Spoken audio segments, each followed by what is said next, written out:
Hello friends, so today we're going to finish up drawing and outlining and adding color to your portraits. So remember, we made a self-portrait last time. We focused on adding the eyes of our face, our nose, our mouth, and then the rest of our details, whatever else you wanted to add. So the first thing you are going to do is use a Sharpie and just outline all of your pencil lines. That means you're not drawing extra things in your background.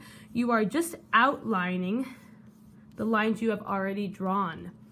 So once we do that, I am going to come around and I'm going to spray your paper with some water. So if you remember the portrait that we looked at by Paul Klee, he had all different types of color in his portrait, and we talked about how colors relate or look next to one another. So what we're going to do today is add all different colors in our background. And we're going to do that using tissue paper. We're actually going to tie-dye our background. We did that a little bit in first grade. You're going to get to use whatever colors you want today. And your goal is to use all different types of colors. So let me show you how that's going to happen. Right here, I have a few different types of colors. I'm just going to set a few on my paint folder. The first thing I'm going to do before we add our colors is I need to spray your background. So I'm going to use my water and I'm going to give it a few sprays. Just like we did our watercolor paintings before. Your paper might curl a little bit. If you need to, just tap it down with your fingers. So now that my paper has been sprayed, I'm going to start to choose one piece of tissue paper at a time and tap it onto my background. And I can do this in whatever order, whatever colors I want. If you want to make a rainbow, you can do that. I am just going to choose all different colors. Now, make sure you're tapping down those pieces. That's going to make sure they stick.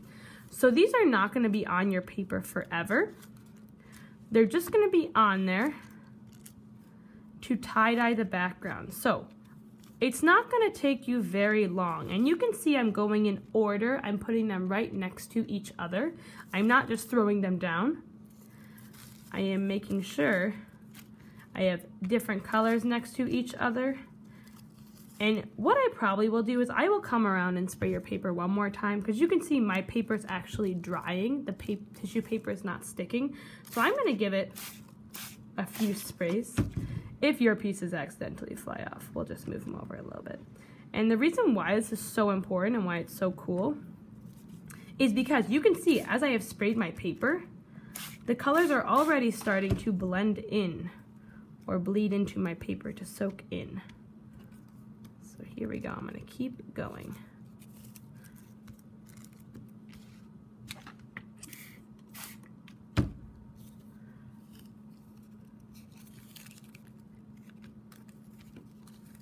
Just a few more pieces.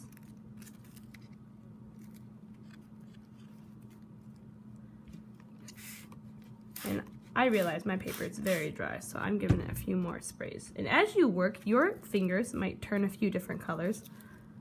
It is all good because you will wash your hands at the end of class. So, as you can see, my paper right now has covered up my self-portrait. Tissue paper covered up my self-portrait. The last thing I will do is I will come around and spray your paper one more time.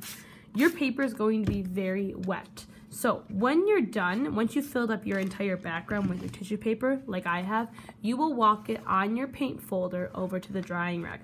Once it is dry, this paper will come off and I'll show you the final product once it is dry. So you are outlining first, friends. Then I'm going to spray your paper, add your tissue paper second. Remember, all different colors next to each other, and make sure you are laying them so they are nice and neat. Happy creating!